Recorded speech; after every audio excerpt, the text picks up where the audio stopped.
एक बार बेसन की बर्फी इस तरह से बनाकर देखें, आपको बहुत पसंद आएगी। तो चलिए देखते हैं कैसे बनाना है। सबसे पहले मिक्सिंग बोल में डालेंगे हम 2 कटोरी बेसन।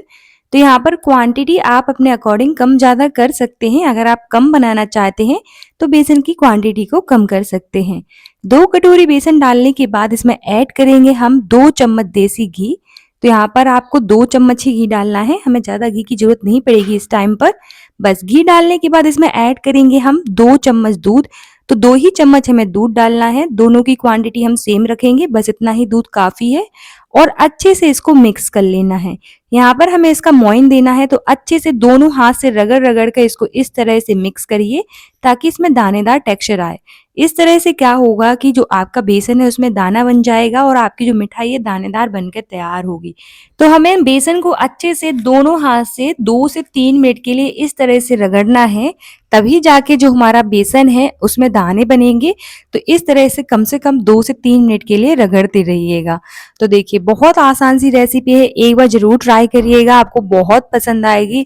और हर स्टेप को फॉलो करेंगे तो आप एक बार में ही इतनी टेस्टी बर्फी परफेक्ट बनाकर तैयार कर सकते हैं। इस बेसन की बर्फी को बनाने के लिए आपको बाहर से कुछ भी लाने की जरूरत नहीं पड़ेगी, घर में पड़े सामान से आप इसको कभी भी बनाकर तैयार कर सकते हैं। तो यहाँ पर आप देख सकते हैं कि हमें इसको तब तक रगड़-रगड़ के दोनों हाथ से अच्छे से मोइन देना है जब तक इसमें इस तरह से दानेदार टेक्सचर ना आ जाए।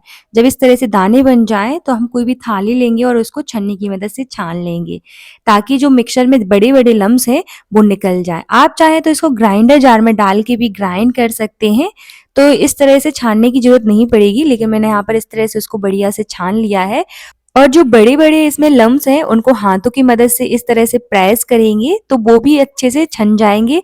और आप चाहें तो ये जो मिक्सचर बाद में बच रहा है तो इसको ग्राइंडर जार में डाल के उसको ग्राइंड कर लीजिए हल्का-सा, तो बस पाउडर फॉर्म में तैयार हो जाएगा। इस तरह से अगर आप अपनी बर्फी को बनाते हैं तो वो दानेदार बनकर तैयार होती है और बहुत ही ज़्यादा बढ़िया टेस्ट भी आता है। तो देखिए कितना आसान है इसको बनाना। उससे पहले अगर आप मेरे चैनल पर नए हैं तो चैनल को सब्सक्राइब और वीडियो को लाइक करना ना भूलें और ज़्यादा से ज़्यादा शेयर करें। और मुझे कमेंट सेक्शन में ज़रूर बताएं कि आप ये वीडियो कहाँ से देख रहे हैं, ताकि मैं आपका थैंक्स कर सकूं। तो देखिए यहाँ पर बढ़िया से इस तरह से हमें छान लेना है ताकि इसमें बड़े-बड़े लम्स ना रहें। तो चलिए हमारा मिक्सचर बिल्कुल बनकर तैयार है। अब लेंगे हम कढ़ाई जिसमें डालेंगे घी। तो यहाँ पर मैंने 3/4 कटोरी घी लिया है। यहाँ पर हम सारा एक साथ नहीं डालेंगे, आधा डालेंगे, आधा हम बचा लेंगे, इसका हम बाद में यूज़ करेंगे। और कोशिश करिए कि इस मिठाई बनाने के लिए आप घी का ही यूज़ करें, क्योंकि इसका टेस्ट जो है घी में ही बढ़िया आता है। और एक साथ हम सारा मिक्सचर डाल देंगे जब घी अच्छे से पिघल जाएगा और इसको बढ़िया से हम इस तरह से मिक्स कर लेंगे। अच्छे से चलाते रहेंगे, लो फ्लेम पर ही हमें इसको रोस्ट करना है, हाई फ्लेम पर नहीं करेंगे। और इसको टोटल हमें टाइम जो लगेगा रोस्ट करने में वो कम से कम 8 से 10 मिनट लगेंगे। हमें इसको 8 से 10 मिनट के लिए तो रोस्ट करना ही, तभी जाके जो हमारी मिठाई का टेक्सचर और टेस्ट है बढ़िया आएगा। तो देखिए यहाँ पर इस तरह से हमें बढ़िया से चलाते रहना है और कंटिन्यूअसली चलाते रहना है, छोड़ना नहीं है, नहीं तो बेसन तले में चिपक जाएगा और बेसन जल जाएगा। तो कोशिश करिए कि इस मिठाई को बनाने के लिए आप कोई भी मोटे तले की कढ़ाई लें या फिर नॉन स्टिक कढ़ाई लें। तो देखिए इस तरह से हमें बढ़िया से चला लेना है। जैसे-जैसे आप इसको चलाओगे ना तो जो मिक्सचर है वो घी रिलीज़ करना स्टार्ट कर देगा। मिक्सचर को हम 2 से 3 मिनट के लिए इस तरह से भूनेंगे और जो हमने घी बचा के रखा था उसका भी हम इसी स्टेज पर यूज़ करेंगे। जब मिक्सचर कुछ इस तरह से हो जाए, अच्छे से 2 से 3 मिनट के लिए रोस्ट कर लेंगे। उसके बाद बचा हुआ जो हमने घी रखा था उसको भी इसी स्टेज पर हम डाल लेंगे।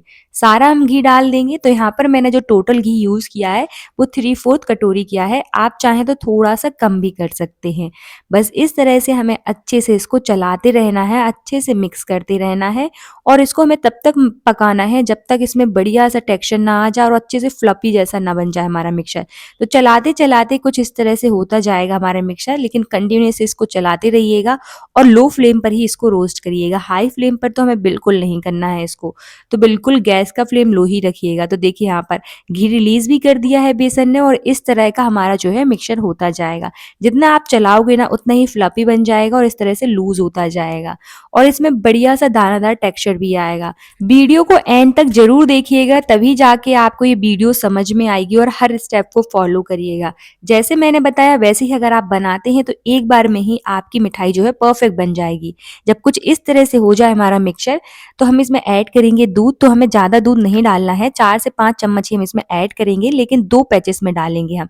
तो यहाँ पर मैंने थोड़ा-सा दूध पहले डाल दिया। जैसे ही आप दूध डालोगे ना, तो इसमें इस तरह से झाग बनना स्टार्ट हो जाएगा। जैसे ही आप दूध डालोगे बेसन में, तो जो बेसन का दाना है वो फूल जाएगा और इस तरह से हो जाएगा। तो इसी तरह से हमें 2 बार दूध डालना है, ज़्यादा दूध नहीं डालना है। जब अच्छे से इस तरह से मिक्स हो जाए, तो दूसरी बार भी हम थोड़ा-सा दूध डालेंगे। बस इतना ही हमें दूध डालना है, 3 से 4 चम्मच ही हम दूध डालेंगे और अच्छे से इस तरह से उसको चला लेंगे और मिक्स करते रहेंगे। तो इसको कंटिन्यूअसली चलाते रहिएगा ताकि ये नीचे चिपके ना। तो यहाँ पर आप देख सकते हैं कि बेसन का दाना-दाना फूल चुका है, तो इसीलिए हमने यहाँ पर दूध का यूज़ किया है ताकि इसका दाना फूल जाए और हमारी मिठाई जो है दानेदार बनकर तैयार हो जाए। तो देखिए बढ़िया से सारी चीज़ें अच्छे से मिक्स हो गई हैं।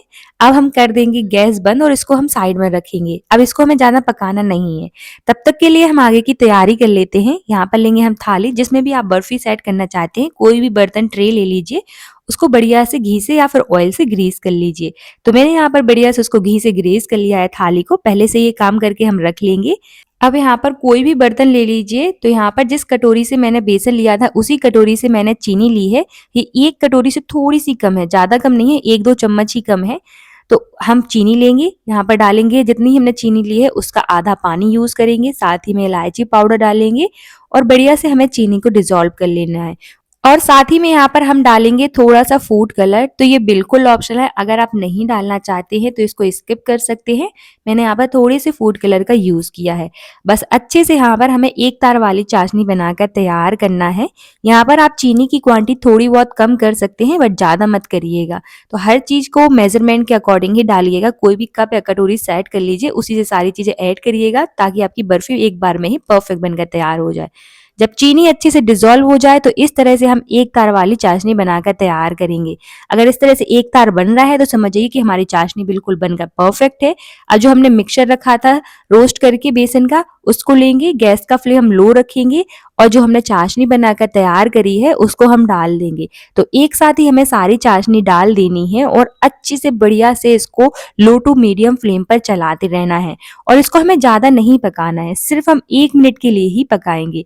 1 मिनट में ही अच्छे से मिक्स हो जाएंगी आपस में सारी चीज़ें और अच्छे से इस तरह की कंसिस्टेंसी में आ जाएगी। तो जब हमारा मिक्सचर कुछ इस तरह से कढ़ाई छोड़ने लगे और हल्का सा थिक हो जाए, तो समझ जाइए कि जो हमारा मिक्सचर है बिल्कुल रेडी है।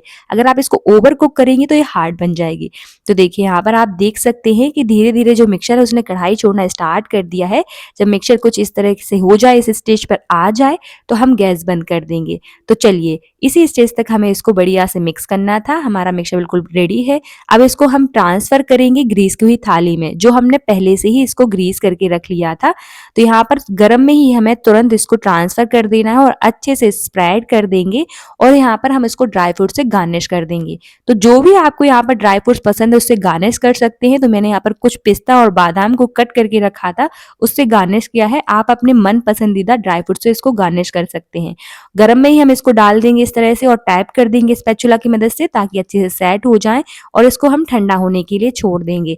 हमें इस मिक्सचर को कम से कम 1 घंटे के लिए रखना है। 1 घंटे बाद ही हम इसको कट करेंगे। तो देखिए कितनी इजीली ये कट हो रही है, बहुत आसानी से कट हो जाती है, बहुत टेस्टी बनकर तैयार होती है। तो एक बार जरूर ट्राई करिएगा। यहाँ पर इस तरह से हम बर्फी की शेप में उसको कट कर लेंगे। तो बनकर तैयार है हमारी बेसन की बहुत ही ज्यादा टेस्टी बर्फी। तो एक बार जरूर ट्राई करिएगा, आपको बहुत पसंद आएगी और बहुत आसान है इसको बनाना। मिलते हैं नेक्स्ट वीडियो में।